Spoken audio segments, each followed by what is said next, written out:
نبی علیہ السلام نے ارشاد فرمایا الدین النصیحہ، دین سراسر خیر خواہی ہے، یعنی خیر خواہی کا دوسرا نام دین ہے۔ دین اور خیر خواہی ایک دوسرے کے ساتھ جڑے ہوئے ہیں، لازم و ملزوم ہے، ان میں چولی دامن کا ساتھ ہے۔ جہاں آپ کو دین نظر آئے گا وہاں خیر خواہی نظر آئے گی، اور جہاں خیر خواہی نظر آئے گی وہیں دین ہوگا۔ بدخواہی اور دین آپس میں اکٹھے نہیں ہو سکتے۔ دین النصیحہ، دین سراسر خیر خواہی ہے۔ چنانچہ نبی علیہ السلام نے سارے صحابہ کرام میں خیر خواہی کا جذبہ بھر دیا۔ ہر بندہ دوسرے کا خیر خواہ تھا، ہر بندہ اللہ کا صحیح چاہتا تھا۔ اس خیر خواہی کا ایک واقعہ سن لیجیے کہ ایک صحابی نے گھوڑا خریدا تو بیچنے والے نے 3000 درہم کا دے دیا۔ جب وہ لے کے گھر آئے تو اس کے بھائیوں نے گھوڑا دیکھا، کہنے لگے یار بہت خوبصورت ہے، نسل بھی اچھی لگتی ہے، اور لگتا ہے کہ یہ گھوڑا بہت تیز بھاگنے والا ہے، تو یہ تو اگر 4000 کا بھی مل جاتا تو بارے میں تھا، تو یہ تو 3 کا مل گیا، سستا مل گیا۔ اب خریدنے والے نے یہ بات سن کر ذہن میں رکھ لی کہ گھوڑے کی وزن 4000 تھی، بیچنے والے نے مجھ سے تھوڑی قیمت مانگی، میں اس کی بخواہی نہیں کر سکتا۔ چنانچہ اگلے دن 1000 ریال لے کر گئے اور کہا کہ بھائی آپ اپنے گھوڑے کی پوری قیمت وصول کریں، 3000 تھوڑی تھی، میرے بھائیوں نے 4000 کہا، 1000 میں اور لے کے آیا ہوں۔ آپ نے کبھی ایسا سودا دیکھا دنیا میں؟ وہ حضرات ایسے سودے کرتے تھے کہ انوکھے نظر آتے تھے، جذبہ ہی اندر کچھ اور تھا۔ کچھ دنوں بعد گھر کے لوگوں کی، خاندان کے لوگوں کی آپس میں دعوت ہوئی، کوئی تقریب تھی، تو سب لوگوں نے گھوڑے دیکھے، وہ بھی گھوڑ سوار تھے۔ ان کا بھائی بات تو سچی یہ ہے کہ یہ گھوڑا تو ہمیں نا 5000 کا نظر آتا ہے، 3000 قیمت تو بہت ہی تھوڑی تھی۔ اب انہوں نے ان کی بات سن کے اگلے دن 1000 دینار لے کر گئے۔ بھائی آپ کو آپ کی چیز کا پتہ نہیں تھا کتنی قیمتی ہے، تھرڈ پارٹی نے اس کی قیمت 3000 نہیں 5000 لگائی ہے، میں آپ کا نقصان نہیں کرنا چاہتا، آپ مجھ سے 1000 اور لے لیجیے۔ چند دنوں کے بعد علاقے میں گھوڑوں کی دوڑ تھی، صحابہ کرام کے درمیان گھوڑوں کی دوڑ چلتی رہی۔ چنانچہ مدینہ طیبہ سے مکہ مکرمہ کی طرف آئے تو پہاڑ کے دامن میں ایک میدان ہے، اس کا نام ہے سباق الخیل۔ گھوڑا بھگاتے تھے کہ کون تیز رفتار گھوڑا دوڑاتا ہے، مجاہد لوگ تھے نا۔ اب جب گھوڑا دوڑایا گیا تو یہ گھوڑا سب سے فرسٹ آ گیا، چیمپئن بن گیا۔ ہر طرف دھوم مچی تھی، بڑا اعلیٰ گھوڑا، بڑا تیز رفتار گھوڑا، عربی نسل کا گھوڑا، وہ تو سب سے آگے بڑھ گیا۔ لوگوں نے کہا یار یہ گھوڑا تو اگر 6000 دینار میں مل جائے تو بھی کم ہے۔ اب جس سے 3000 کا خریدا تھا اس نے خوشیاں نہیں منائی، اس نے 1000 کا اور انتظام کیا اور جا کے جس سے گھوڑا خریدا تھا اس کو 6000 بھی دے دیا۔ وہ کہتے ہیں کہ نہیں میں نے تو پیسے وصول کر لیے۔ کہتے ہیں بھائی تمہیں تو اپنی چیز کی وقت کا پتہ نہیں تھا کہ چیز قیمتی کتنی ہے، تو میں تمہارا نقصان نہیں کرنا چاہتا۔ اب تو چیمپئن بن گیا گھوڑا، پروو ہو گیا ہے کہ واقعی اس کی قیمت 6000 تھی، تو آپ کو یہ بھی لینا پڑے گا۔ چنانچہ انہوں نے 3000 پہ جو گھوڑا خریدا تھا اس کی 6000 روپے قیمت انہوں نے بھری۔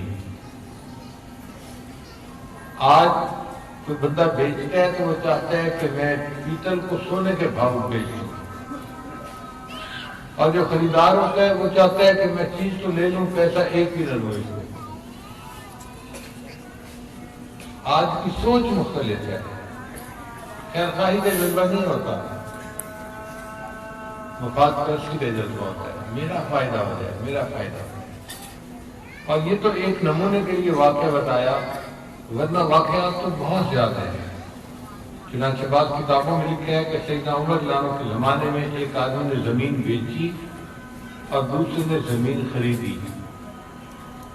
اب جس نے زمین خریدی اس نے سوچا میں اس میں گہرا ہل چلاتا ہوں تاکہ میری فصل اچھی ہو۔ جب گہرا ہل چلایا تو اس میں سے ایک ٹرنک نکلا جس کے اندر سونے چاندی کے زیورات تھے۔ اب وہ تو اتنے قیمتی تھے کہ پوری زمین کی قیمت سے کئی گنا زیادہ اس کی پرائز تھی۔ ہم جیسا ہوتا تو اس ٹرنک کو غائب بھی کر دیتا، پتہ ہی نہیں چلتا کہ کچھ نکلا ہے یا نہیں نکلا۔ لیکن وہ لوگ ایماندار تھے، سوچنے لگے میں نے جس بھائی سے زمین خرید لی ہے نا تو اس کی قیمت تو میں نے اس کو دی ہے 5 لاکھ، اور یہ خزانہ جو ہے 50 لاکھ کا، یہ میرا نہیں ہے، یہ اس کا ہے جس سے میں نے زمین خریدی تھی، تو نکالنا بھول گیا۔ چنانچہ سونے چاندی کے زیورات کا ٹرنک لے کے وہ اپنے لینڈ لارڈ کے پاس آیا، بھائی میں نے آپ سے زمین خریدی تھی، اس میں سے یہ خزانہ نکل آیا، یہ خزانہ میرا نہیں، یہ آپ کا ہے، آپ لے لیجئے۔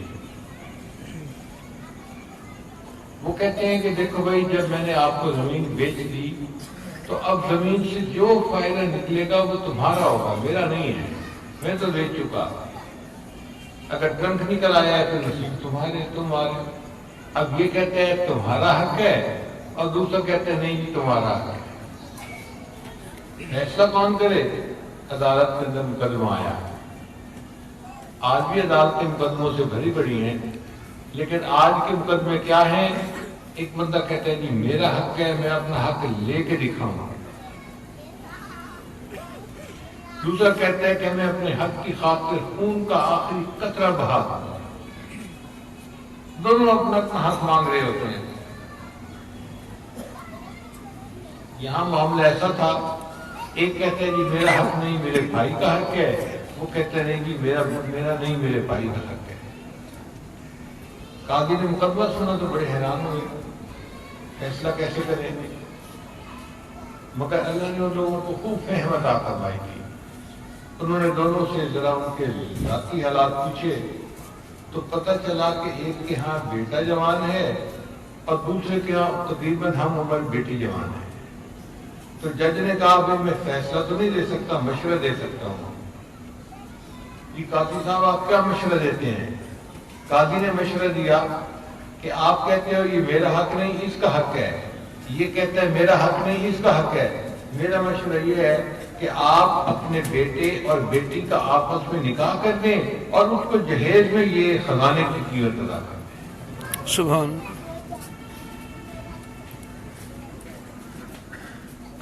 خیر خواہی کا ایسا جذبہ تھا ہر بندے کے دل میں۔ اب اس کی اگر تفصیل میں جائیں تو درجنوں واقعات ملتے ہیں۔ انسان حیران ہوتا ہے وہ انسان تھے اور کیسے خیر خواہ تھے۔ ان کو اپنی فکر نہیں ہوتی تھی، دوسرے کی ہوتی تھی، اس کے ساتھ برا نہ ہو، اس کے ساتھ اچھائی ہونی چاہیے اور مجھے اچھائی کرنی چاہیے۔ حتیٰ کہ یہ صفت خیر خواہی کی مسلمان معاشرے کی ایک عام عادت بن گئی تھی۔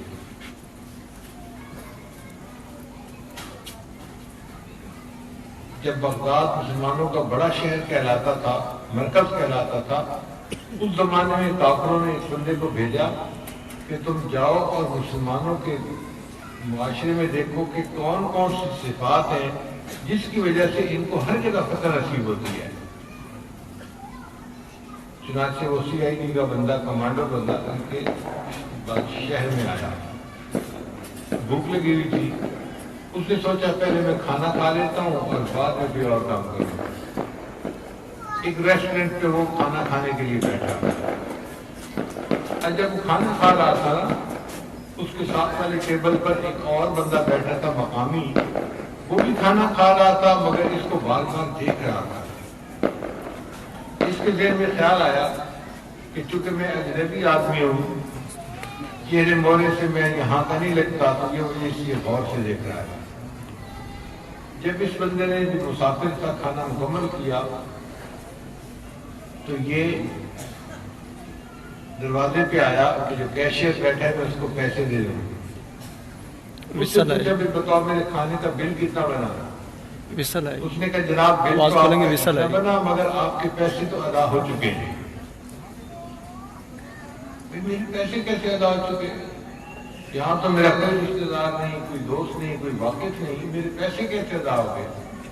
اس نے کہا جناب آپ کے ساتھ والے ٹیبل پر ایک مقامی بندہ بیٹھا تھا, وہ میرے پاس اپنا بل دینے کے لیے آیا اور مجھے کہنے لگا کہ یہ بندہ مجھے اجنبی لگتا ہے, چلو آج یہ میرا مہمان ہے, میں پیسے اس کے ادا کر لیتا ہوں اور اجر تو اللہ سے لینے ہیں, مجھے اس کو بتانے کی ضرورت ہی نہیں ہے. وہ حیران ہو گیا, اچھا یہ اتنے دوسرے کی خیر خواہی کرنے والے لوگ ہیں. آگے چلا اس دن میں خیال آیا کہ بھئی لائٹ تو یہاں ہے نہیں, اس زمانے میں لائٹ نہیں ہوتی تھی, چراغ جلتے تھے, تو چلو میں بیٹری پر کوئی بندوبست کر لیتا ہوں. بھئی 3 سال والی بیٹری چاہیے, ملے گی؟ اس کا مل جائے گی. کتنے کی؟ 3 دینار کی ملے گی. بھئی ایک دے دو. اس نے کہا یار میری بات سنو, وہ جو سامنے دکاندار ہے نا, اسی قیمت پہ یہ چیز آپ کو وہاں سے مل جائے گی, مجھ سے نہ خریدو, اس سے جا کے خرید لو. حیران تو ہوا کہ دکاندار تو ایسے نہیں کرتے, مگر سامنے دکاندار کے پاس گیا تو اس نے وہی چیز اتنی قیمت پہ دے دی. تو وہ لوٹ کے واپس آیا پہلے دکاندار کے پاس, بھئی آپ کے پاس سودا تھا نہیں یا آپ مجھے بیچنا نہیں چاہتے تھے؟ اس نے کہنے سودا بھی تھا اور بیچنا بھی چاہتا تھا. اس نے کہا پھر مجھے دوسرے دکاندار کے پاس میں بھیجا. کوئی دکاندار اپنے گاہک کو دوسرے دکاندار کے پاس نہیں بھیجتا. اس نے کہا بات یہ تھی کہ آج میرے پاس اتنے گاہک آئے کہ میرا اتنا نفع ہو گیا کہ الحمدللہ بہت اچھا میرا کاروبار آج چلا. میں دیکھ رہا تھا کہ سامنے والے دکاندار کے پاس آج کوئی گاہک نہیں آیا. میرے دل میں خیال آیا میں تمہیں اس کے پاس بھیج دیتا ہوں, تم اس سے سودا خریدو گے, اس کو بچت ہو جائے گی, اس کے بیوی بچوں کا آج گزارا ہو جائے گا. ہمسائے دکاندار کے ساتھ محبت کا یہ جذبہ تھا, خیر خواہی کا یہ جذبہ تھا. ایسے لگتا ہے کہ جیسے ہم کسی اور دنیا کے بندوں کی گفتگو کر رہے ہیں. کیسا وہ معاشرہ ہوگا جہاں ہر بندہ دوسرے کا بھلا سوچنے والا ہو, اچھا سوچنے والا ہو, اور اس کی برائی کا نام و نشان ہی نہ ہو کسی کے ذہن میں. یہ وہ محبتیں تھیں جنہوں نے پورے معاشرے کے لوگوں کو آپس میں اکٹھا کر دیا تھا, ان کے دلوں کو جوڑ دیا تھا. اور یہی معاملہ ان کا صرف ایک بندوں کے ساتھ نہیں تھا, ہر ایک کے خیر تھا, ہر کسی کے خیر تھا.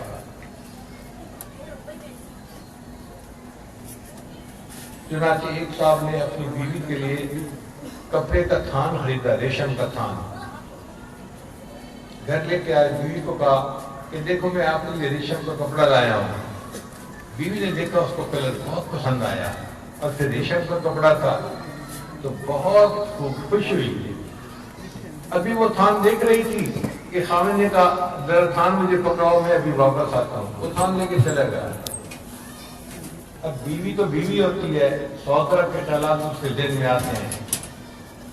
اس کو عجیب ذہنی ٹینشن, تھان میرے لیے لائے تھے مگر مجھ سے لے کے چلے گئے, کیا پتا کسی اور کو دکھانے چلے گئے ہوں, یا کسی اور کو بھی کپڑے دیتے ہوں, یا کسی اور کو بھی تحفہ دینا چاہتے ہوں. کوئی اور بیوی تو نہیں کہیں رکھی ہوئی. تھوڑی دیر کے بعد وہ واپس آ گئے اور وہ تھان اس کو دے دیا. تو بیوی نے پوچھا آپ مجھ سے تھان لے کے چلے کیوں گئے تھے؟ وہ کہنے لگے جب میں آپ کو تھان دکھا رہا تھا تو میں نے دیکھا کہ تھان کے اوپر ایک چھوٹی سی چیونٹی چل رہی تھی, اور یہ چیونٹی میں نے اس جگہ دیکھی جہاں سے میں نے کپڑے خریدے تھے. تو مجھے خیال آیا یہ اس فیملی کی ممبر ہے اور میں اس کو تھان سے اٹھا کر لے کے یہاں آ گیا ہوں. اب اگر یہاں یہ زمین پر گر بھی گئی تو یہ فیملی سے جدا ہو جائے گی. میں اس کو اتنی بھی تکلیف نہیں پہنچانا چاہتا. میں تھان واپس لے کر گیا, چیونٹی کو اس کی فیملی کی چیونٹیوں کے ساتھ چھوڑا, اور اب تھان لایا ہوں, آپ اس کو لے لیجیے. چیونٹی کے دل کا بھی خیال, اس کے ساتھ بھی خیر خواہی. اللہ اکبر کبیرہ. واقعی یہ لوگ اس قابل تھے کہ اللہ تعالیٰ ان کو دنیا میں بھی غلبہ دیتے، عزتیں دیتے، اور فرشتوں کی محفلوں میں اللہ ان کے تذکرے فرماتے. فرشتوں کو دکھانا تھا بشر ایسے بھی ہوتے ہیں. اللہ خوش ہو کے دکھاتے تھے کہ دیکھو یہ انسان ہے، مگر ان کے دل کے اندر محبت کتنی ہے، جذبہ کتنا ہے، ہمدردی کتنی ہے. اسی ہمدردی کی وجہ سے اور احساس کی وجہ سے انسان کو انسان کہا جاتا ہے. آج کا انسان جو بے حس بنا ہوا ہے، یہ تو انسان کہلانے کے قابل نہیں ہے. حالت یہ ہو چکی ہے، گھر میں بہو رو رہی ہوتی ہے اور ساس کو ذرا احساس نہیں ہوتا. ایک بھائی رو رہا ہوتا ہے، دوسرے بھائی کو کوئی پرواہ نہیں ہوتی. قیامت کا دن ہوگا، اللہ تعالیٰ ایک بندے کو بلا کر فرمائیں گے میرے بندے، میں بھوکا پیاسا تھا، تو نے مجھے کھانا نہیں کھلایا. وہ کہے گا یا اللہ، آپ تو کھاتے پیتے نہیں ہیں، آپ تو کھانے پینے سے منزہ اور مبرہ ہیں. یہ کیسے پاسبل ہے کہ آپ بھوکے پیاسے تھے اور میں نے آپ کو کھانا نہ کھلایا؟ اللہ فرمائیں گے ہاں، فلاں موقع پہ تیرا پڑوسی بھوکا پیاسا تھا، اگر تو اسے کھلا پلا دیتا ایسے ہی ہوتا جیسے تو نے مجھے کھانا کھلایا ہوتا. آپ بتائیں اس سے اور اونچا تصور کیا پیش کیا جا سکتا ہے؟ کسی مریض کی عادت کرنا اللہ کی عادت کرنے کے مانند ہے. بھوکے پڑوسی کو کھانا کھلانا اللہ تعالیٰ کو کھانا کھلانے کی مانند ہے. دنیا انسان کو اس سے اور عظیم تصور نہیں پیش کر سکتی. یہ خیرخواہی کا جذبہ نبی علیہ السلام نے اپنے صحابہ کے اندر بھرا اور یہ سلسلہ امت میں چلتا رہا، صدیوں چلتا رہا. اور یہ جو ہمدردی ہے نا کسی کے ساتھ کرنا، یہ اللہ کو بہت پسند ہے. اس حد تک پسند ہے کہ اللہ تعالیٰ نے قرآن مجید میں ایک سورت کا نام رکھا النمل. نمل کہتے ہیں چیونٹی کو، اور اس میں چیونٹی کا واقعہ بھی سنایا کہ سلیمان علیہ السلام اپنے لشکر کے ساتھ جا رہے تھے، راستے میں چیونٹیاں پھر رہی تھیں.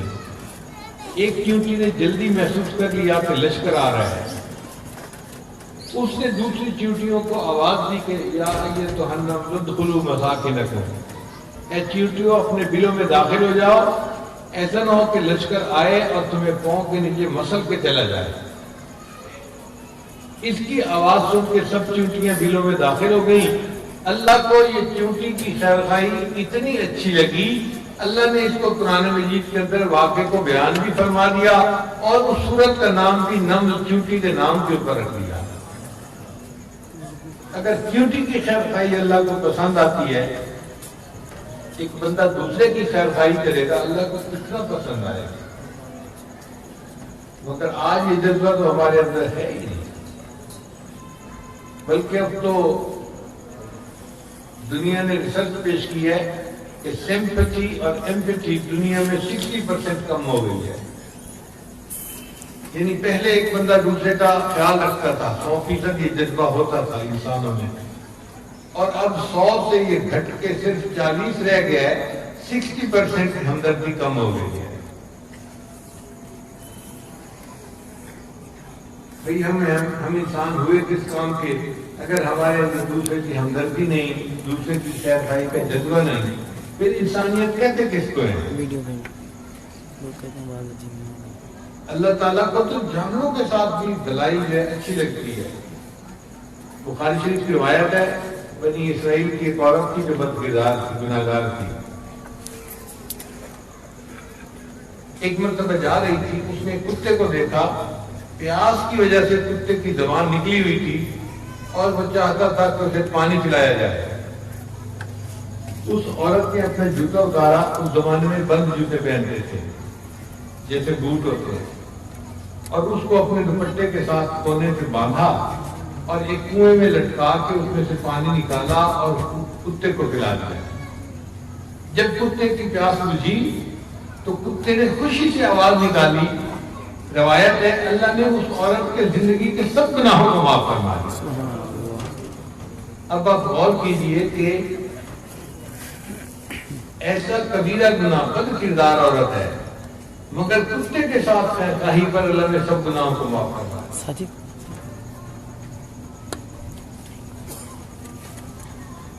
بخاری شریف کی ایک اور روایت ہے، بنی اسرائیل کا ایک کافر تھا، اس نے 60 سال اللہ کی عبادت کی۔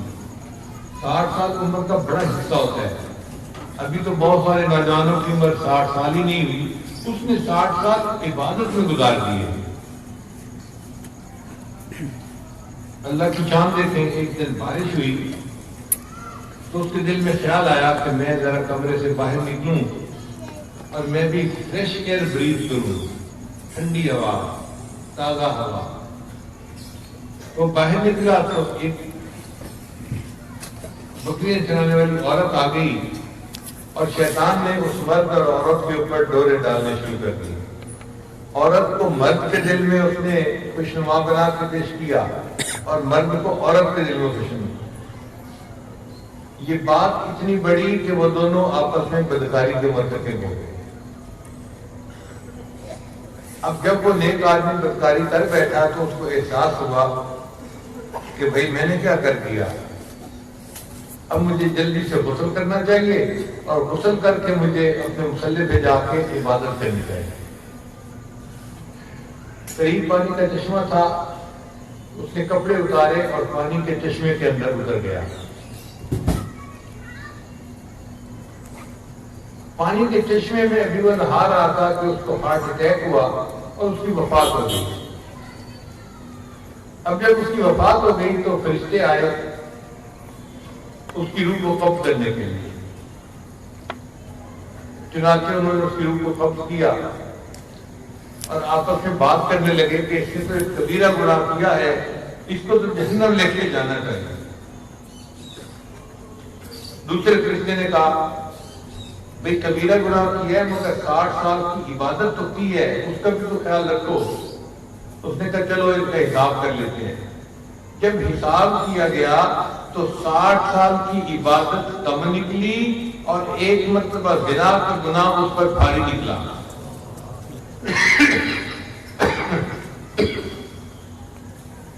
ایک مرتبہ زنا اتنا بڑا جرم ہے۔ اب جب 60 سال کی عبادت کم نکلی اور ایک مرتبہ کا گناہ بھاری نکلا تو جہنم کے فرشتے نے اس کو پکڑ لیا، ہم تمہیں لے کے جاتے ہیں جہنم میں۔ تو وہ بندہ پھر چیخا چلایا اللہ کے سامنے کہ یا اللہ تو میرے پر رحم کر کے مہربانی فرما دے۔ تو رب کریم کی طرف سے حکم ہوا میرے فرشتوں اس بندے کے سب اعمال کو تولو، کوئی عمل اس کا باقی ہے جو تم نے نہیں تولا۔ یا اللہ کون سا عمل باقی ہے؟ فرمایا کہ جب اس کو موت آ رہی تھی، ہارٹ اٹیک ہو رہا تھا، ایک سائل اس کے پاس آیا تھا، اس نے کہا تھا میں بھوکا ہوں مجھے کچھ کھانے کو دے دو۔ تو اس نے پانی میں کھڑے کھڑے اس سائل کو کہا تھا میرا جبہ فلاں جگہ پڑا ہے، اس کی جیب میں روٹی کا خشک ٹکڑا ہے وہ نکال کے لے لو۔ جب اس خشک ٹکڑے کو نامہ اعمال میں تولا گیا تو وہ اس گناہ سے زیادہ بھاری نکلا، نیکیاں بھاری ہو گئیں، اللہ نے اس کی مغفرت فرما دی۔ بھوکے بندے کو ایک روٹی کا ٹکڑا کھلا دینا زندگی کے گناہوں کو بخشش کا سبب بن جاتا ہے۔ ہم جو نمازیں نفلیں پڑھتے پھرتے ہیں نا اور تسبیحات پڑھتے ہیں اور اپنے آپ کو بڑا سخی اور بڑا نیک سمجھتے ہیں، یہ بڑی غلط فہمی ہے ہماری۔ دوسروں کے ساتھ بھلا کرنا، اچھائی کرنا، نیکی کا سوچنا، یہ اصل خیر خواہی ہے۔ اللہ کو یہ مطلوب ہے بندے سے، اور جس بندے میں بھلائی نہیں اس کے چلوں کی اور اس کے تسبیحات کی اللہ کو کوئی ضرورت نہیں۔ عبادت کے لیے اللہ کے پاس فرشتے بہت تھے، انسانوں کو پیدا کیا ہمدردی کی خاطر۔ جب ہمدردی نہیں تو انسان کس کام کے؟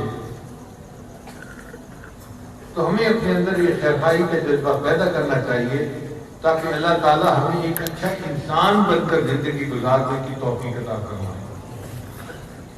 اچھا یہ خیرخواہی کا جذبہ کافروں میں بھی ہوتا ہے کئی مرتبہ۔ بہت سارے کافر طبعاً شریف ہوتے ہیں ہوتے کافر ہیں، بے ایمان ہوتے ہیں، ایمان سے خالی ہوتے ہیں، لیکن طبیعت ان کو اللہ نے ایسی دی ہوتی ہے کہ وہ خوش اخلاق ہوتے ہیں، ملنسار ہوتے ہیں، دوسرے کا لحاظ کرتے ہیں اور جھوٹ نہیں بولتے، اچھے کام کرتے ہیں۔ اور کئیوں کے اندر خیر خائی کا جذبہ بھی ہوتا ہے۔ چنانچہ آپ کو ایک واقعہ سناؤں میں، ایک امریکن عورت کا، وہ کسی بڑی پوسٹ کے اوپر افسر تھی، میونسپل کمیٹی کی چیئرمین تھی وہ عورت۔ یہ بڑا عہدہ ہوتا ہے اور تنخواہ بھی بڑی تھی اس کی۔ 60 سال کی عمر تھی جب ایک روڈ ایکسیڈنٹ میں اس کا خامد فوت ہو گیا۔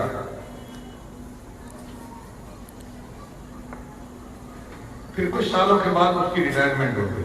60 سال کی عمر میں وہاں بندے کو ریٹائر کر لیتے ہیں۔ جب وہ ریٹائر ہوئی تو اس کو جو پروویڈنٹ فنڈ اور یہ باقی چیزیں ہوتی ہیں، یہ $5,00,000 ملے، 5 کروڑ روپیہ اس کو ملا۔ 5 کروڑ روپیہ بڑی رقم ہوتی ہے۔ وہ عورت ٹھاٹھ کے زندگی گزار رہی ہے، بڑا گھر تھا، بڑی کار تھی، منتھلی اس کو مل جاتی تھی جو ریٹائرمنٹ کا فنڈ ہوتا ہے، اور جو لم سم ملا تھا وہ 5 کروڑ روپیہ الگ ملا تھا۔ ایک مرتبہ اس کو کسی کام کے لیے دوسرے شہر جانا پڑا، اس نے اپنی گاڑی نکالی اور دوسرے شہر کام کر کے جب آ رہی تھی نا واپس گھر کی طرف، تو راستے میں ایک جگہ گاڑی کا ٹائر پنکچر ہو گیا۔ گاڑی اس نے سائڈ کے اوپر کھولی تھی، دیکھا کہ ٹائر تو بڑا وزنی ہے اور بڑا ہے، اور عورت کمزور ذات ہوتی ہے، اس اکیلی سے وہ ٹائر بدلا نہیں جا سکتا تھا۔ تو وہ سڑک کے کنارے کھڑے ہو گئی ہاتھ دینے کے لیے کہ کوئی بندہ رکے اور میری ہیلپ کر دے۔ دن کے 11 بجے کا وقت تھا اور گرمی تھی۔ کھڑے کھڑے کھڑے کھڑے اس کو گھنٹہ کھڑا رہنا پڑا، پسینے میں اس کے کپڑے بھیگ گئے، اور گوری چمڑی والے لوگ جو ہے نا، یہ دھوپ پہ کھڑے ہو تو ان کا رنگ سرخ ہو جاتا ہے جیسے چمڑی جل گئی ہو۔ تو بہت تنگ تھی کہ لوگ تیز رفتار آ رہے ہیں اور اپنے سفر پہ جا رہے ہیں، کوئی رکتا ہی نہیں ہے۔ ایسی جگہ نہیں تھی جہاں سے وہ پولیس کو فون کر کے بلا سکتی۔ کافی دیر کے بعد ایک نوجوان لڑکے نے اپنی گاڑی روکی اور اس سے پوچھا کہ محترمہ آپ کیوں کھڑی ہیں؟ اس نے کہا کہ میری گاڑی کا ٹائر پنکچر ہو گیا اور مجھے ہیلپ کی ضرورت ہے۔ یہ سن کے نوجوان گاڑی روک کے اتر آیا، اس نے آ کے ٹائر کو بھی دیکھا اور اس عورت کی حالت کو بھی دیکھا۔ عورت کا پورا جسم پسینے میں جیسے کوئی نہایا ہوا ہوتا ہے نا، اس طرح بھیگا ہوا تھا، کپڑے بھیگے ہوئے تھے، اور دھوپ نے اس کا ہاتھ برا کیا ہوا تھا۔ تو وہ نوجوان لڑکا اس کو کہنے لگا کہ دیکھیں، دھوپ میں کھڑے ہو کہ آپ کی حالت اس وقت بہت خراب ہے، آپ میری گاڑی میں جا کے اگلی سیٹ پر بیٹھ جائیں، اے سی چل رہا ہے، اے سی میں تھوڑی دیر بیٹھیں گی تو آپ کی طبیعت بحال ہو جائے گی، اور ٹائر کو میں اکیلا بدل لوں گا، مجھے کسی کی ہیلپ کی ضرورت نہیں، میں مرد ہوں۔ تو وہ عورت اس لڑکے کی گاڑی کی اگلی سیٹ پہ آ کر بیٹھ گئی۔ سیٹ پر بیٹھ کے اس کو جب ٹھنڈی ہوا لگی تو تھوڑے اس کے عقل واپس آئی، پریشانی ختم ہوئی۔ اب اس نے سوچنا شروع کیا کہ دنیا میں اتنے اچھے نوجوان بھی ہیں کہ جو دوسروں کی تکلیف کا احساس کرتے ہیں، میری خاطر یہ بچہ اکیلا ٹائر پر جو ہے اس کو تبدیل کر رہا ہے۔ اب سوچتے سوچتے اس کے ذہن میں خیال آیا کہ میرے پاس بینک اکاؤنٹ میں جو $5,00,000 ہے، اگر میں $500 اس بچے کو ہدیہ تحفہ دے بھی دوں تو کیا فرق پڑتا ہے؟ چنانچہ اس نے پرس سے $500 الگ کر لیے۔ تھوڑی دیر بعد لڑکا آیا، یہ ٹائر تبدیل ہو چکا ہے، اب آپ اپنے گھر جا سکتی ہیں۔ تو عورت نے اس کو $500 دینے کی کوشش کی۔ لڑکے نے کہا یہ کیوں دے رہی ہو؟ اس نے بھائی آپ نے میری ہیلپ کی ہے، اور مجھے مشکل سے بچایا ہے آپ نے، تو میں چاہتی ہوں کہ میں آپ کو کچھ اس کے بدلے تحفہ دے دوں۔ لڑکے نے جواب دیا، "It is objective of my life to help others. When I help someone, I feel happy." یہ میری زندگی کا مقصد ہے کہ میں دوسروں کی مدد کروں۔ جب میں کسی کی مدد کرتا ہوں میرا دل خوش ہوتا ہے، مجھے روحانی خوشی نصیب ہوتی ہے، بس میرے لیے یہی کافی ہے۔ اس نے $500 نہیں لیے، واپس چلا گیا۔ اب اس لڑکی، اس عورت نے اپنی گاڑی چلانی شروع کی، مگر اس کے دماغ میں نا یہ انگریزی کا فکرہ گھوم رہا تھا۔ "It is the objective of my life to help others. When I help someone, I feel happy." جب میں کسی کی مدد کرتا ہوں مجھے روحانی خوشی ہوتی ہے۔ تو اس نے سوچنا شروع کیا، اگر ایک نوجوان دنیا میں ایسا ہے تو میں ایسی کیوں نہیں بن سکتی؟ مجھے بھی چاہیے کہ میں دوسروں کی مدد کروں اور اس سے روحانی خوشی حاصل کروں۔ جب وہ یہ سوچ رہی تھی نا تو اس دوران اس کو فیل ہوا کہ بھوک لگی ہوئی ہے۔ اس نے کہا چلو میں یہ قریب والے میک ڈونلڈ پہ روکتی ہوں اور کچھ کھانا کھا کے پھر گھر جاؤں گی۔ اس نے میک ڈونلڈ پہ گاڑی روکی، آ کے سیٹ پہ بیٹھی اور اس نے آرڈر دیا، فلاں لے آؤ، فلاں لے آؤ، فلاں لے آؤ۔ اللہ جانے کیا نگٹس منگائے ہوں گے یا کچھ اور منگایا ہوگا۔ اب جو ویٹرس لڑکی تھی نا میک ڈونلڈ پہ کام کرنے والی، وہ نوجوان لڑکی تھی مگر حاملہ تھی، اور اس کے جسم کو دیکھ کے پتہ چل رہا تھا کہ اس کے 7-8 مہینے حمل کے گزر چکے ہیں، بچے کی ولادت کا وقت قریب ہے۔ اور پھر انگریز عورت نے چونکہ ٹیمپی کی پینٹ شرٹ ہے کسی ہوئی تو بدن کی ساخت اور واضح نظر آتی ہے۔ اب اس بڑی عمر کی عورت نے جب اس نوجوان لڑکی کو اس حال میں دیکھا کہ حاملہ ہے اور اٹھا کے ٹرے لا رہی ہے اور پانی لا رہی ہے، مشروبات لا رہی ہے، تو اس کے دل میں خیال آیا کہ اس نوجوان لڑکی کے تو آرام کا وقت تھا، یہ آرام کیوں نہیں کر رہی؟ اس لیے کہ یہ غریب ہے، اس کو پیسے کی ضرورت ہے، چھٹی نہیں کر رہی۔ تو اس سے سوچا میں اس سے پوچھوں تو صحیح کہ چھٹی کیوں نہیں کرتی۔ تو جب نیکسٹ ٹائم وہ لڑکی آئی تو اس نے پوچھا کہ آپ تو اس مشکل کے ساتھ چل پھر رہی ہو، 7واں-8واں مہینہ لگا ہوا ہے، تو تم چھٹی تو نہیں کر لیتی؟ اس نے کہا کہ جی میرا خامد جاب کرتا ہے مگر اس کی تنخواہ بہت زیادہ نہیں ہے، ہمارے قریب جو ہاسپٹل ہے نا وہ بہت مہنگا ہے، وہاں پر بچے کے ڈلیوری کے کافی خرچہ ہوتا ہے۔ ہم نے مشورہ کیا تھا کہ کچھ پیسے وہ جمع کرے گا خامد اور کچھ پیسے میں جمع کروں گی اور ہم مل کے اس ہاسپٹل کا بل ادا کریں گے، اس لیے میں چھٹی نہیں کر سکتی، مجھے ابھی کام کرنا ہے۔ اس نے اس سے پوچھا کہ بھائی اس کا بل کتنا ہوتا ہے؟ اس نے کہا جی $5000 ہوتا ہے۔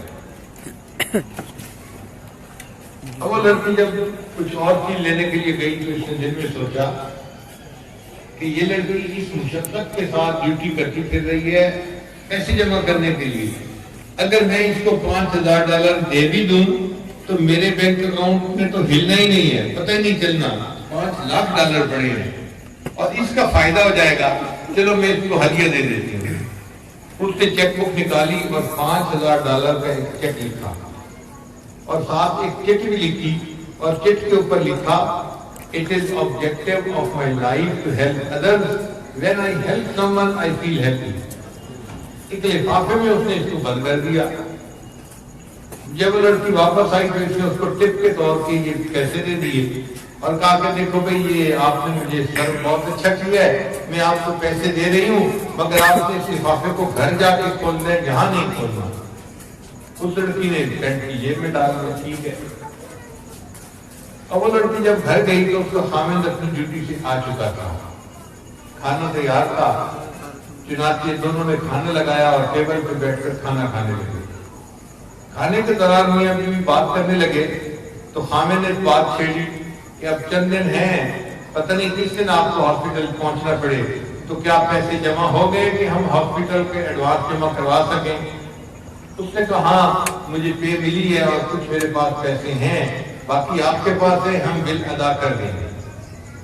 جب بل ادا کرنے کی بات کی تو اس لڑکی کو یاد آیا کہ آج ایک عورت نے تو مجھے بھی ٹپ دی تھی، پتہ نہیں کتنے پیسے تھے. خاوند نے کہا چل آؤ لفافہ. وہ گئی اور لفافہ لائی اور خاوند کے ہاتھ میں پکڑا دیا. اب خاوند نے جب لفافہ لکھا ہوا تھا اور چٹ کے اوپر لکھا of my life to help others, when I help someone I feel happy. اور یہ وہی نوجوان تھا جس نے اس عورت نے خدمت کی نیت سے عورت کا ٹائر چینج کیا تھا. اللہ نے اس عورت کے دل میں ڈالا، اس نے اس کی بیوی کو $5,000 کا چیک ٹپ کے طور پر دے دیا. What goes around comes around. عربی میں کہتے ہیں کما تدین و تدان. جو انسان بھلا کرتا ہے اللہ اس کے ساتھ بھلا فرماتا ہے. ہم مسلمان ہو کے کیا دوسرے کے ساتھ بھلا نہیں کر سکتے؟ ہمارے آقا صلی اللہ علیہ وسلم کی تعلیمات ہیں. اللہ کے محبوب نے فرمایا الدین النصیحہ، دین سراسر خیر خواہی ہے. اور آج تو ہم حیران ہوتے ہیں، خامن بیوی کا بدخواہ اور بیوی خامن کی بدخواہ. بیوی اپنے خامن کی شکایتیں اپنے گھر والوں کو لگا رہی ہوتی ہے اور خامن اپنی بیوی کی باتیں اپنی ماں بہن کو بتا رہا ہوتا ہے. ایک دوسرے کی بدخواہی کر رہے ہوتے ہیں، حالانکہ پوری زندگی کے ساتھی ہوتے ہیں. سکے بھائی کے ساتھ لگا ہوتا ہے، مقدمے چل رہے ہوتے ہیں. پڑوسی کے ساتھ لگا ہوا ہے. ایک ہی مسجد ہے، اس کی بھی داڑھی ہے، اس کی بھی داڑھی ہے، اس کے سر پہ بھی ٹوپی، اس کے بھی سر پہ ٹوپی. یہ بھی اللہ کے راستے میں نکلنے والا، یہ بھی اللہ کے راستے میں نکلنے والا. یہ بھی اسی پیر سے بیعت ہے، وہ بھی اسی پیر سے بیعت ہے، اور آپس میں ان کی ایک دوسرے کے ساتھ جنگ چل رہی ہے. کہاں دین سیکھا ان لوگوں نے؟ ان کو تو دین کی ہوا ہی نہیں لگی. یہ اپنے آپ کو دیندار مت سمجھے، یہ پرلے درجے کے بددین انسان ہے جو دوسرے کے برخواہ ہے. نیک انسان ہوتا ہے وہ خیر خواہی کرتا ہے. جب خیر خواہی نہ رہی تو دین نہ رہا.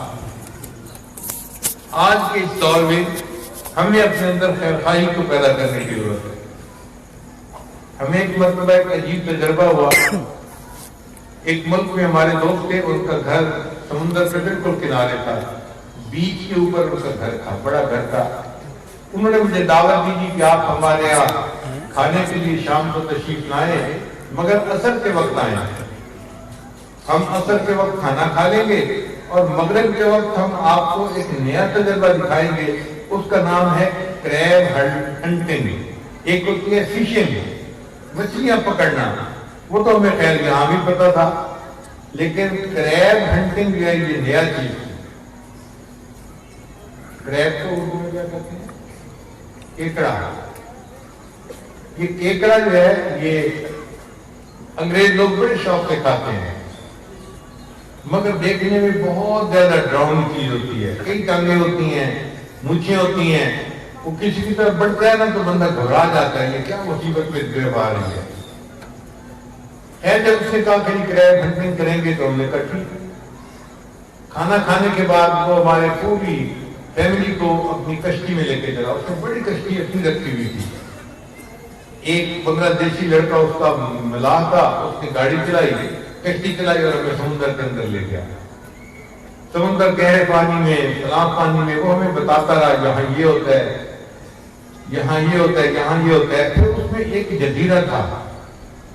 اس جزیرے میں پانی کی گہرائی تھی 2-3 فٹ کی قریب. نیچے مٹی تھی، 2 فٹ 2-3 فٹ پانی تھا. اس نے کہا جی کہ اب یہاں ہمیں گاڑی کشتی سے نیچے اتر رہے اور یہاں پر کریب ہنٹنگ کرنی ہے. میں نے کہا میں تو بوڑھا آدمی ہوں، ہلنا جلنا مشکل ہے، آپ نوجوان لوگ جائیں تو کریں کریب ہنٹنگ. تو میرے دونوں بیٹے اور اس کے 1-2 بھائی تھے، وہ سب نیچے اتر گئے اور انہوں نے جا کے کریب ہنٹنگ شروع کر دی. ایک لوہے کا جال بنا ہوا تھا. پہلے کریب کو پانی کے اندر ڈھونڈنا پڑتا تھا کیونکہ وہ کیکڑے ریت کے اوپر پانی کے اندر بیٹھے ہوتے تھے، اور جب انہیں پتہ چلتا تھا کوئی آ رہا ہے تو وہ ریت کے اندر چلے جاتے تھے، گم ہو جاتے تھے، پتہ نہیں چلتا تھا. تو اس کو پکڑنے کے لیے اس کو ڈھونڈنا ایک بڑا آرٹ تھا. چنانچہ اس نے بڑی سرچ لائٹیں ساتھ رکھی ہوئی تھیں. وہ سرچ لائٹیں جلائی ہوئی تھیں اور ایسے لگتا تھا کہ نیچے 20 فٹ تک پانی میں وہ لائٹ جا رہی ہے. صاف ریت نظر آ رہی تھی. وہ بتا رہا تھا دیکھو فلان جگہ کیکڑا بیٹھے ہیں، فلان جگہ بیٹھے ہیں، ایسے پکڑنا ہے، ایسے پکڑنا ہے. جہاں نظر آتا تھا وہ اس لوہے والے تلے کو یوں کر کے اس کے اوپر ڈالتے تھے، اس کے اندر وہ جکڑا جاتا تھا اور لا کے اس کو وہ کشتی کے اندر ایک بالٹی کے اندر ڈال دیتے. خیر انہوں نے 10-12 کیکڑے پکڑے اور بالٹی کے اندر ڈال دیے. تو میں نے دیکھا کہ بالٹی کے تو اوپر ڈھکنا بھی نہیں دیا ہوا، اور ہمارے گھر کے چھوٹے چھوٹے بچے وہ ہمارے ساتھ تھے، کسی کی عمر 2 سال، کسی کی عمر 3 سال، اور وہ کشتی کے اندر پھر رہے تھے. کبھی عورتوں والی سائڈ جو ان کے پاس چلے جاتے، کبھی میرے پاس آ جاتے، زیادہ ہو. تو میں نے محسوس کیا کہ بھئی اگر ان بچوں میں سے کوئی بالٹی کے قریب چلا گیا تو کیکڑا باہر آ جائے گا اور بچے کو تو کاٹ بھی سکتا ہے، نقصان بھی پیدا ہو سکتا ہے. تو میں نے اس بنگالی دوست کو بلایا، میں نے کہا بھئی اس بالٹی کا ڈھکنا بند کر دو. اس نے میری بات سنی، انسنی کر دی، کوئی ایسا. پھر چلا گیا. پھر جب 4-5 منٹ کے بعد آیا تو مجھے تو کافی غصہ تھا کہ اس کو کہا بھی ہے کہ بچے چھوٹے پھر رہے ہیں، نقصان ہو سکتا ہے، تم بند کرو بالٹی کے منہ کو، ڈھکنا کیوں نہیں دے رہے؟ وہ مجھے کہتے ہیں صاحب ڈھکنا دینے کی کوئی ضرورت نہیں ہے. میں نے پوچھا کیوں ضرورت نہیں؟ اگر یہ باہر نکل آئے تو بچوں کو کاٹ لیں گے، نقصان ہوگا. اس نے کہا صاحب آئے میں آپ کو تماشا دکھاتا ہوں. لو جی میں سیٹ سے اٹھا اور میں نے تھوڑا آگے چل کے وہ بالٹی کو دیکھا. اب بالٹی کی تہ کے اوپر 10-12 کیکڑے بڑے صحت مند پڑے ہوئے تھے اور ہلا رہے تھے اپنی ٹانگیں. کئی اس میں سیدھے تھے، کئی الٹے تھے، کئی کچھ تھے، کئی کچھ تھے. ان میں سے نا ایک کیکڑا اس نے آہستہ آہستہ بالٹی کی دیوار کے اوپر چڑھنا شروع کر دیا. اب جب چڑھنا شروع کر دیا تو میں نے کہا دیکھو یہ باہر آ رہا ہے، یہ باہر نکل آیا تو کیا بنے گا؟ اس نے کہا جی آپ گھبرائے نہیں، آپ ذرا دیکھیں ہوتا کیا ہے. لو جی وہ کیکڑا جب باہر نکلنا چاہتا نا وہ تھوڑا سا اوپر دیوار پر چڑھا تو پیچھے سے 2 کیکڑے آئے اور انہوں نے پکڑ کے اس کی ٹانگ کو نیچے گھسیٹا اپنے ساتھ. چنانچہ جو بھی دیوار پر چڑھنے لگتا تھا باقی پکڑ کے نیچے گھسیٹ لیتے تھے. اس نے کہا جی یہ 24 گھنٹے پڑے رہیں گے، ان میں سے ایک ہی باہر نہیں نکل سکے گا. میں نے اس کو کہا اچھا اب آپ جاؤ، مجھے ایک بات سمجھ میں آ گئی. کہنے لگے کیا سمجھ میں آ گئی؟ میں نے کہا ہمارے ملک میں دفتروں کا یہی حال ہے. کوئی ایک ایمانداری کے ساتھ، محنت کے ساتھ آگے بڑھنے کی کوشش کرتا ہے، اسی دفتر کے 2 بندے پکڑ کے اس کی ٹانگیں کھینچ کے نیچے. اور یہ مسلمانوں کا معاشرہ ہے. افسوس ہوتا ہے، شرم آتی ہے.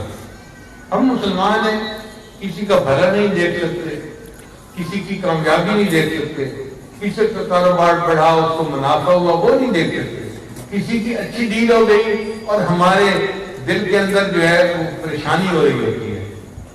اگر ہم اتنے بدخواہ انسان ہیں تو قیامت کے دن بخشش کی امید کیسے رکھیں گے؟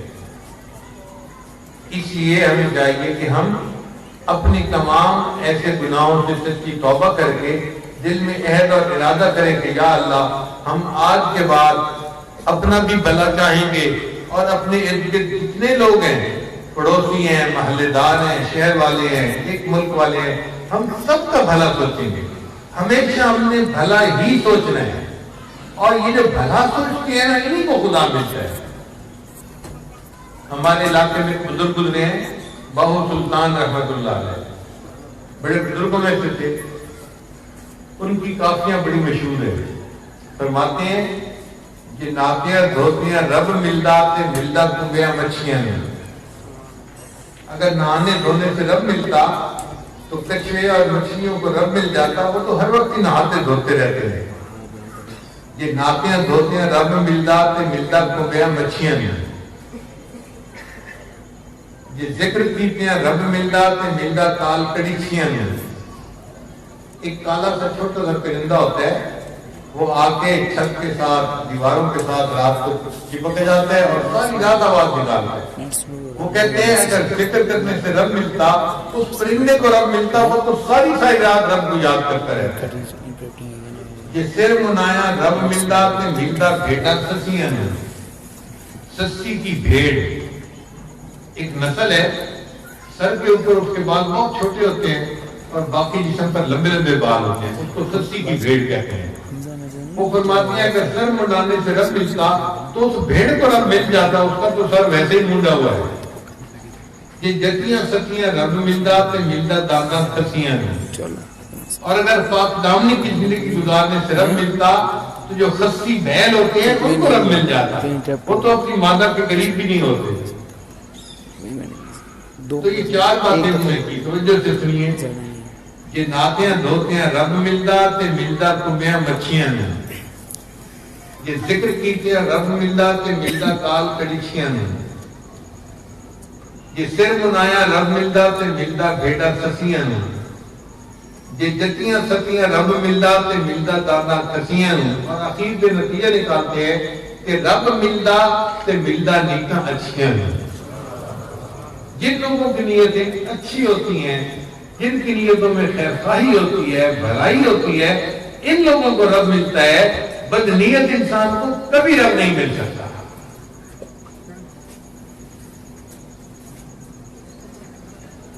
تو بھئی دعا ہے کہ اللہ تعالیٰ ہمارے اندر بھی خیر خواہی کا جذبہ پیدا کر دے، ہر ایک کے ساتھ خیر خواہی کرنے والے بن جائیں، پھر اس کے بدلے اللہ ہمارے ساتھ خیر خواہی کریں گے۔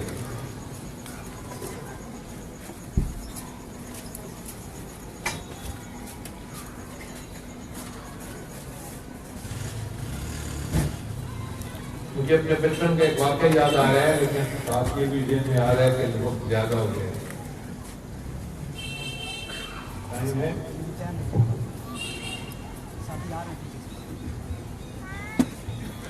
میں ایک واقعہ سنا کے بعد مکمل کر دوں گا۔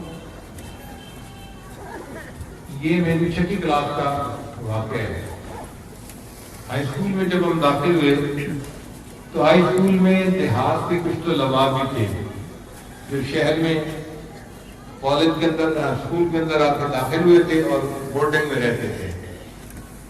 ان میں ایک لڑکا تھا جو نمازی تھا 5 وقت کا، اس کے ساتھ میری دوستی ہو گئی۔ ہم دونوں ایک بینچ پہ اکٹھے بیٹھتے تھے، وہ بھی پڑھائی میں لائق تھا اور میں پڑھائی میں لائق تھا، تو ہماری دوستی بڑی گہری ہو گئی ایک دوسرے کے ساتھ۔ کبھی کبھی ہم آپ ایک دوسرے کے ساتھ بیٹھ کے نا حالات ایک دوسرے سے ڈسکس کرتے ہیں، تو میں پوچھتا کہ بھئی دیہات کیسا ہوتا ہے۔ میں نے اس وقت اپنی زندگی میں دیہات نہیں دیکھا تھا، شہر میں پیدا ہوئے، وہیں پلے بڑے، اور 6ٹھی جماعت بہت چھوٹی ابتدائی درجہ ہے، تو میری عمر اتنی چھوٹی تھی کہ مجھے دیہات کا کنسیپٹ ہی نہیں تھا کہ کیا ہوتا ہے۔ تو میں اس سے پوچھتا تھا کہ بھئی دیہات کیسا ہوتا ہے۔ اس زمانے میں مجھے یہ بھی نہیں پتا تھا کہ گندم کسی پودے پہ لگتی ہے یا کسی درخت کے اوپر لگتی ہے، تو میں بہت ہی الٹے سیدھے سوالوں سے پوچھتا، اس کی فصل کیسے ہوتی ہے، اس کی فصل کیسے ہوتی ہے۔ ایک دن وہ مجھے کہنے لگا، یار تجھے تو بالکل ہی دیہات کا کنسیپٹ نہیں ہے، ایسے کرو کہ 2 مہینے کی چھٹیاں آنے والی ہیں گرمی کی، اگر تم 2-3 دن میرے گھر میں مہمان آؤ تو میں تمہیں دیہات کی سیر کروا دوں گا۔ چھوٹا بچہ تھا تو مجھے تو ایسے خوشی ہوئی جیسے سوئٹزرلینڈ کا ویزا کوئی دے کے اپنے گھر بلا رہا ہے۔ میں نے گھر آ کے اپنی امی کو خوشی بتایا، امی میرے دوست نے مجھے 3 دن اپنے گھر آنے کی دعوت دی ہے۔ امی نے کہا بیٹا تم اپنے بڑے بھائی کے ساتھ چلے جاؤ 3 دن کے لیے، کوئی مسئلہ نہیں۔ چنانچہ میں اپنے بڑے بھائی کے ساتھ اس دوست کے گھر گیا۔ صبح اٹھے تو فجر کی نماز پڑھی، بڑا سہانا موسم تھا، گرمیوں کا موسم تھا، مگر دیہاتوں میں گرمیوں کی جو صبح ہوتی ہے نا وہ ذرا ٹھنڈی ہوتی ہے، ٹھنڈی ہوا چلتی ہے، بہت اچھی لگتی ہے۔ اب مسجد سے نکلے تو مجھے کہنے لگا آؤ بھائی میں آپ کو فصلیں دکھاؤں گا۔ وہ مجھے فصل دکھا رہا تھا، یہ گاجر کی فصل لگی ہوئی ہے، یہ مولی کی فصل لگی ہوئی ہے، یہ شلجم کی فصل لگی ہوئی ہے، یہ آلو لگے ہوئے ہیں، یہ فلاں لگے ہوئے ہیں، اور میں بڑے غور سے ان پودوں کو دیکھ رہا تھا۔ ان فصلوں کے درمیان ایک پلاٹ تھا جو بالکل خالی پڑا تھا، خشک پڑا تھا، اس پر فصل نہیں تھی۔ البتہ اس پلاٹ کے اندر تھوڑے تھوڑے فاصلے پر گوبر کے ڈھیر لگے ہوئے تھے۔ تو میں نے اس سے کہا بھائی یہ گوبر یہاں کیوں زمین میں پڑا ہے، اس میں فصل لگانی ہے۔ اس نے کہا میں نے کہا یہ فصل تو انسان کھاتا ہے تو پاک ہونی چاہیے، اور یہ گوبر تو ناپاک ہوتا ہے۔ مجھے بچپن سے میری والدہ نے سکھایا تھا کہ بیٹا تم نے 3ری جماعت سے نماز شروع کی ہے، گلیوں میں سے گزرتے ہوئے جانور بندھے ہوئے ہوتے ہیں اور وہ عام طور پہ کوئی پاس سے گزرتے ہیں نا تو دم ہلا دیتے ہیں تو ان کے چھینٹے پڑ جاتے ہیں کپڑوں پر. تو والدہ نے کہا کہ بیٹا اگر چھینٹا پڑ گیا تو تمہارے کپڑے ناپاک ہوں گے, نماز نہیں ہوگی. تو میں چھوٹا بچہ تھا, میں پھر جانوروں کے پیشاب گوبر سے بہت زیادہ الرجک ہو گیا, بہت احتیاط کرتا تھا. اب وہ گوبر جب میں نے وہاں پڑا ہوا دیکھا تو مجھے عجیب لگا, یار اس میں تو بدبو بھی ہوتی ہے اور یہ تو ناپاک بھی ہوتا ہے, اور اگر یہ تو لگ جائے تو نماز ہی نہیں ہوتی, تو یہ یہاں کیوں پڑا ہے؟ وہ کہنے لگا یار تو سائنسدان بندہ ہے, میں تیرے جواب نہیں دے سکتا, وہ جو حل چلا رہے ہیں نا بڑا میاں اس سے جا کر پوچھو. اب میں چھوٹا بچہ تھا, ignorance makes a man bold. میں اس انکل کے پاس چلا گیا اور میں نے اس کو جا کے کہا انکل یہ آپ کی زمین ہے؟ اس نے کہا بیٹا میری زمین ہے. آپ اس زمین کے اوپر سبزی لگائیں گے؟ اس نے کہا سبزی لگاؤں گا. میں نے کہا انکل آپ نے اس میں گوبر کے ڈھیر رکھے ہوئے ہیں اور یہ گوبر کو ناپاک ہوتا ہے, بدبودار ہوتا ہے, یہ تو قابل نفرت ہوتا ہے. اس نے کہا بیٹا تمہاری نظر میں یہ بدبودار ہے, نجس ہے, برا ہے, غلیظ ہے, میری نظر میں یہ فرٹیلائزر ہے, میں اس کو زمین کے اندر ملاؤں گا اور پھر یہاں پر سبزی اگے گی تو سبزی کا رنگ بھی اچھا ہوگا, ذائقہ بھی اچھا ہوگا, سائز بھی بہتر ہوگا, مجھے فائدہ ہوگا. تو میں نے اس سے بحث کرنی شروع کر دی کہ یہ ناپاک چیز کیوں آپ نے یہاں رکھی ہوئی ہے, یہ تو سبزی کھائی جاتی ہے, سبزی کو پاک ہونا چاہیے. خیر وہ اپنا حل دلاتا رہا اور میں واپس آ گیا. میں نے اس انکل کے آئیڈیا کو بائی نہیں کیا, قبول نہیں کیا.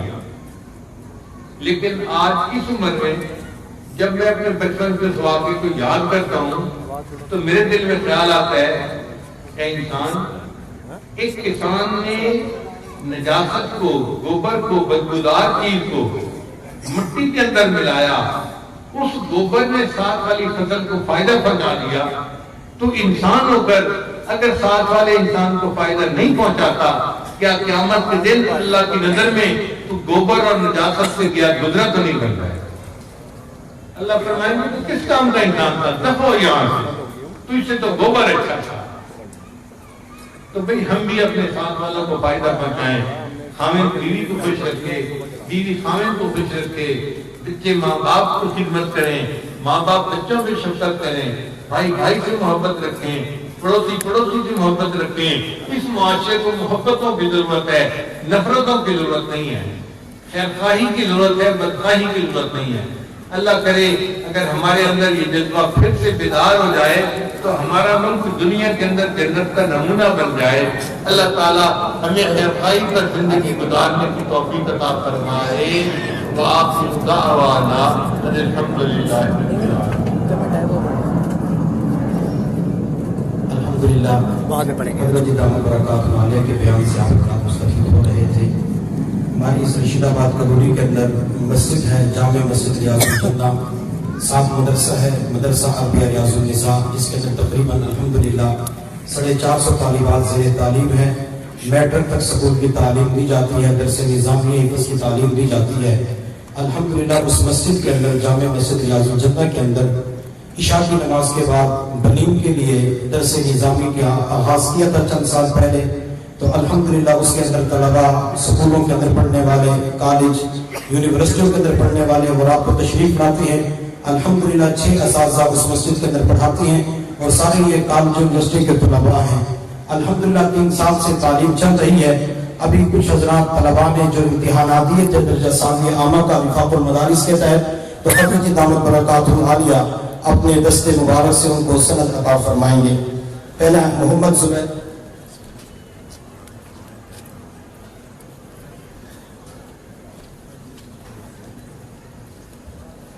ابھی انشاءاللہ حضرت دامت برکاتہ عالیہ جو حضرات بیعت کی اسالی سے درخواست کی تھی ان کو بیعت فرمائیں گے. اس کے بعد قرآن وقت دعا ہوگا. سب ذرا دل میں یہ نیت کر لیجیے کہ ہم زندگی کے پچھلے سب گناہوں سے سچی پکی توبہ کر رہے ہیں اور آئندہ نیکوکاری کی زندگی گزارنے کا دل میں ارادہ کر رہے ہیں. جیسی نیت ہوتی ہے ویسی مراد مل جاتی ہے. یہ کلمات سچے دل کے ساتھ پیچھے پیچھے پڑھتے جائیے. بسم اللہ الرحمن الرحیم. بسم اللہ الرحمن الرحیم. لا الہ الا اللہ محمد رسول اللہ.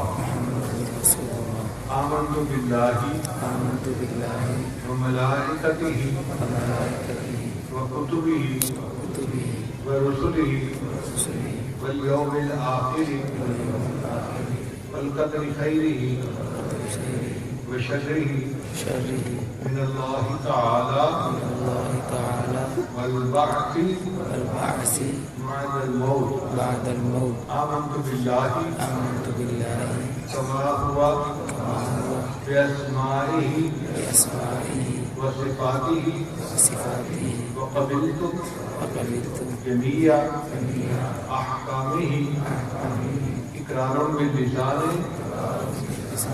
وتصديق بالقلب. أشهد أن لا إله إلا الله وأشهد أن محمدا عبده ورسوله. استغفر الله ربي من كل ذنب وأتوب إليه برحمتك يا أرحم الراحمين. ان کلمات کو پڑھنے سے ہم سب کو بتائے ہوئے چکے ہیں. چند معاملات ہیں ان کو سن لیجیے. کریں گے تو انشاءاللہ دل کی گلیوں میں نمبر ہوگی. پہلی بات 100 مرتبہ استغفار صبح و شام پڑھنا. استغفر اللہ ربی من کل ذنب واتوب الیہ. دوسرا 100 مرتبہ درود شریف پڑھنا. اللہم صلی علی سیدنا محمد وعلی آل سیدنا محمد وبارک وسلم. تیسرا قرآن مجید کی تلاوت روزانہ کرنا. چوتھا ہے چلتے پھرتے ہر وقت میں اللہ کو یاد کرنا. اور پانچواں ہے روزانہ مراقبہ کرنا. مراقبے کا طریقہ بہت آسان ہے. جب آپ نماز پڑھ کے فارغ ہوں تو تھوڑی دیر اللہ سے لو لگا کے بیٹھیں کہ اللہ کی رحمت آ رہی ہے, دل میں سکھا رہی ہے, دل کی ظلمت اور سیاہی دور ہو رہی ہے اور میرا دل اللہ اللہ اللہ کہہ رہا ہے. انشاءاللہ یہ 10-15 منٹ کا مراقبہ آپ کے دل کی بیٹری کو چارج کر دے گا اور آپ اللہ کی محبت میں اضافہ محسوس کریں گے. ابھی ہم دعا سے پہلے تھوڑی دیر مراقبے کی مشقت لیتے ہیں. سب جہاں بیٹھے ہیں سر جھکا لیں, آنکھوں کو بند کر لیں, اللہ سے لا لگا لیں, اللہ کی یاد میں ڈوب جائیں.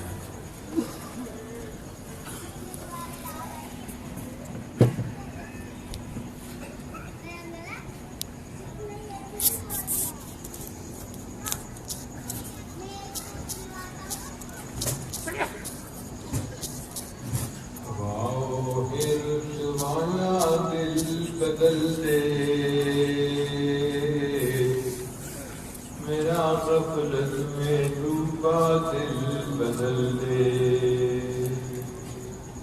بدل دے دل کی دنیا, دل بدل دے خدایا فضل فرما, دل بدل دے. گناہگاری میں کب تک عمر کاٹوں, بدل دے میرا رستہ, دل بدل دے. سنوں میں نام تیرا دھڑکنوں میں, مزہ آ جائے مولا, دل بدل دے. ہٹا لوں آنکھ اپنی ماں سوا سے, جیوں میں تیری خاطر, دل بدل دے. تیرا ہو جاؤں کتنی آرزو ہے, بس اتنی ہے تمنا, دل بدل دے. میری فریاد سن لے میرے مولا, بنا لے اپنا بندہ, دل بدل دے. ہمارا حرص والا دل بدل دے, میرا غفلت میں ڈوبا دل بدل دے.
لا إله إلا الله محمد رسول الله عليه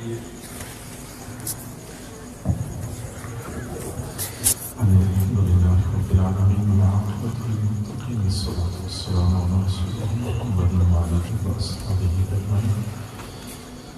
کریم پروردگار ہم تیرے عاجز مسکین بندے ہیں، تیرے سامنے دستبردار ہیں. اللہ ہماری مسکنت پہ رحم فرما دیجیے، ہماری عاجزی کو قبول منظور فرما. میرے اللہ ہمارے گناہوں کو معاف فرما، ہماری خطاؤں کو معاف فرما، ہمارے عیبوں کی پردہ پوشی فرما، ہمیں ذلت و رسوائی سے محفوظ فرما، در در کے دھکے کھانے سے محفوظ فرما، ہماری پریشانیوں کو ختم فرما، ہماری نیک تمناؤں کو پورا فرما. ایک عظیم پروردگار، اندھیری رات کا وقت ہے، دنیا کے بادشاہوں نے اپنے دروازے بند کر رکھے ہیں، تیرا در اب بھی کھلا ہے. تیرے چند فقیر بندے اور بندیاں تجھے منانے کے لیے جمع ہو چکے ہیں. اللہ ہم سب کو اپنی رضا نصیب فرما، اللہ اپنی رضا نصیب فرما. میرے اللہ، گناہ کر کر کے ہم مزید تھک چکے ہیں، چھٹکارا چاہتے ہیں. گناہوں سے پاک صاف زندگی نصیب فرما، معصیت سے خالی زندگی نصیب فرما. اللہ ہماری جان مال کی حفاظت فرما، عزت آبرو کی حفاظت فرما، اہل و عیال کی حفاظت فرما. اللہ ہمارے ایمان کی حفاظت فرما. میرے اللہ، فتنوں کا زمانہ ہے، ایمان بچانا مشکل ہو چکا ہے، ہماری ایمان کی حفاظت فرما دیجیے. کریم پروردگار، ہم کب تک تجھ سے دور بھٹکتے پھریں گے؟ ہمیں اپنا فرق نصیب فرما، اپنی محبت اپنی معرفت نصیب فرما. جسم کی ہڈی ہڈی بوٹی بوٹی میں اپنی محبت پیدا فرما، جسم کے بال بال سے اپنا ذکر جاری فرما. میرے اللہ، ہمارے وہ اکابر جو سال ہر سال اس حال میں گزارتے تھے کہ گناہ لکھنے والے فرشتے کو کچھ لکھنے کا موقع نہیں ملتا تھا، اللہ وہ بھی تو تیرے فضل و کرم سے گناہوں سے بچتے تھے، ہم بھی اسی فضل و کرم کے طلبگار ہیں. اللہ فضل کا معاملہ فرما دیجئے، ہمیں گناہوں سے بچا دیجئے، ہمیں گناہوں سے بچا دیجئے. میرے اللہ، ہم تجھے پانے کی کوششیں کر رہے ہیں. اللہ، ہم ایک قدم آگے بڑھاتے ہیں، شیطان ہمیں 2 قدم پیچھے دھکیلتا ہے. ہمارا حال اس بچے کی طرح ہو چکا ہے جو چلتے چلتے تھک جاتا ہے، کہتا ابو مجھے اٹھا لیجیے، مجھ سے مزید نہیں چلا جاتا. اللہ، ہمارا یہی حال بنا ہوا ہے، ہم سے مزید نہیں چلا جاتا. اللہ خود ہی فضل فرما دیجئے، ہمیں اپنا پورا عطا فرما. میرے اللہ، اتنے بندے کسی دنیا دار کے دروازے پہ چلے جاتے، وہ بھی خالی ہاتھ نہ لوٹاتا. تو زمین و آسمان کے خزانوں کا مالک ہے، ہمیں خالی ہاتھ نہ لوٹا دینا. اللہ، ہمیں خالی ہاتھ نہ لوٹا دینا. کریم اللہ، دنیا میں ہم نے دیکھا ہے مستورات جہاں چل کے جاتی ہیں، لوگ قتل کے مقدمے بھی معاف کر دیتے ہیں، دنیا والے بھی بہنوں کا لحاظ کرتے ہیں. بیٹیوں کا لحاظ کرتے ہیں۔ اللہ یہ مائیں بہنیں بیٹیاں تجھے منانے کے لیے آئی ہیں، اللہ تم بھی لحاظ فرما دیجئے، ان کو معاف کر دیجئے، ان کے طفیل ہم سب کو معاف کر دیجئے۔ کریم اللہ، دنیا کی بھیک مانگنے والے ایک دروازے سے خالی ہاتھ چلے جائے، ان کے اوپر تو کوئی حسرت نہیں، ان کے لیے ایک در بند ہوتا ہے، 1000 در کھلے ہوتے ہیں۔ اللہ مسئلہ تو ہمارا ہے، ہمارے سامنے در ہی صرف ایک ہے۔ اللہ یہ نہ کھلا تو ہم کہاں جائیں گے؟ مانگے تو کس سے مانگے؟ جائے تو کہاں جائیں؟ تیرے سوا ہمارا کوئی دوسرا رب نہیں۔ اللہ تو ہمارا رب ہے، تو نے ہمیں دینا ہے، ہمیں عطا فرما دیجئے، اللہ ہمیں عطا فرما دیجئے۔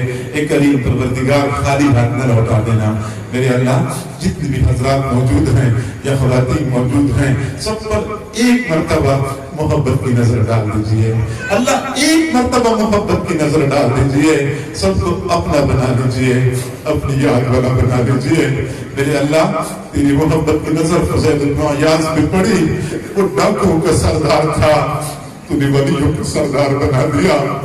تیری محبت کی نظر جنید بغدادی پہ پڑی، وہ مادی دنیا کا پہلوان تھا، تو نے روحانی دنیا کا پہلوان بنا دیا۔ تیری محبت کی نظر بشر حافظ پہ پڑ گئی، وہ دنیا کے شراب خانے میں شراب کے نشے میں مست تھا، تیری محبت کی نظر پڑ گئی، تو نے ان کو اپنا دیوانہ بنا دیا۔ اللہ جب تو اپنانے پہ آتا ہے، شراب خانے سے لوگوں کو اٹھا کے اپنا دیوانہ بنا دیتا ہے۔ اللہ ہم شراب خانے میں تو جمع نہیں ہو چکے، ہم نے شراب تو نہیں پی ہوئی، تیری محبت کی تلاش میں در در کی ٹھوکریں کھاتے ہوئے یہاں پہ آئے ہیں۔ اللہ ہمارے دلوں میں اپنی محبت کا ایک قطرہ ٹپکا دیجئے، ہمیں اپنا دیوانہ بنا دیجئے، غیر سے بیگانہ بنا دیجئے میرے اللہ۔ جتنے بھی حضرات موجود ہیں یا خواتین موجود ہیں، سب کی نیک تمناؤں کو پورا فرما اللہ۔ بے روزگاروں کو روزگار عطا فرما، بے اولادوں کو اولاد عطا فرما، بے گھروں کو اپنے گھر عطا فرما، جن کی رزق کی تنگی ہے ان کی تنگیوں کو دور فرما، جو پریشان حال ہیں ان کی پریشانیوں کو ختم فرما، جن کے والدین اعزاء اقرباء فوت ہو چکے ہیں اللہ ان کی مغفرت فرما، جن کی تو نے مغفرت کر دی اپنے بڑے سے اعلیٰ ترین درجات نصیب فرما میرے اللہ۔ جوان اولاد جو بوڑھے ماں باپ کی نافرمانی کرتی ہے، بوڑھے ماں باپ کو آنکھیں دکھاتی ہے، والدین کے دلوں پہ کیا گزرتی ہوگی، وہ کس کو دل کی دھوکے سنائے، وہ کس کے سامنے آنسو بہائے میرے اللہ۔ انسانیت کے قلوب تو تیرے قبضہ قدرت میں ہیں، نوجوانوں کے دلوں کو والدین کی اطاعت کی طرف پھیر دیجئے اللہ، ان کو فرمان بردار تابعدار بنا دیجئے اللہ۔ جن کے رشتوں کے مسائل ہیں ان کے مسائل کو حل فرما، جن کے گھروں میں جوان بچے بچیاں ہیں والدین کے لیے ان کے فرض ادا کرنے آسان فرما میرے اللہ۔ کتنے ایسے لوگ ہوں گے جن کے دلوں میں چھپے ہوئے غم ہوں گے، وہ کسی کو بتا بھی نہیں سکتے ہوں گے میرے اللہ۔ تو دلوں کے بھید جانتا ہے، ان چھپے ہوئے غموں کو ختم فرما دیجئے، چھپے ہوئے غموں کو ختم فرما دیجئے، سب کو سکون اور اطمینان والی زندگی نصیب فرما، پریشانیوں کو ختم فرما میرے اللہ۔ ہمیں اپنے معاشرے میں دوسروں کے لیے ایک اچھا معاون ہمدرد بننے کی توفیق عطا فرما اللہ۔ اپنے ملک کا اچھا مہذب شہری بن کے رہنے کی توفیق عطا فرما، دوسروں کے لیے خیر اور رحمت کا ذریعہ بنا اللہ، دوسروں کے لیے شر اور زحمت کا ذریعہ نہ بنا۔ اے کریم پروردگار، امت مسلمہ کے حال پر رحم فرما، ہماری اس پیاری ملک کے حال پر رحم فرما۔ یہ ملک مختلف بحرانوں کا شکار ہے، بحرانوں سے چھٹکارا عطا فرما۔ جن عظیم مقاصد کے لیے یہ ملک حاصل کیا گیا تھا، ان مقاصد کے حصول میں آسانیاں پیدا فرما۔ اس ملک کو امن کا گہوارہ بنا، اندرونی خطرات سے محفوظ فرما، بیرونی خطرات سے محفوظ فرما۔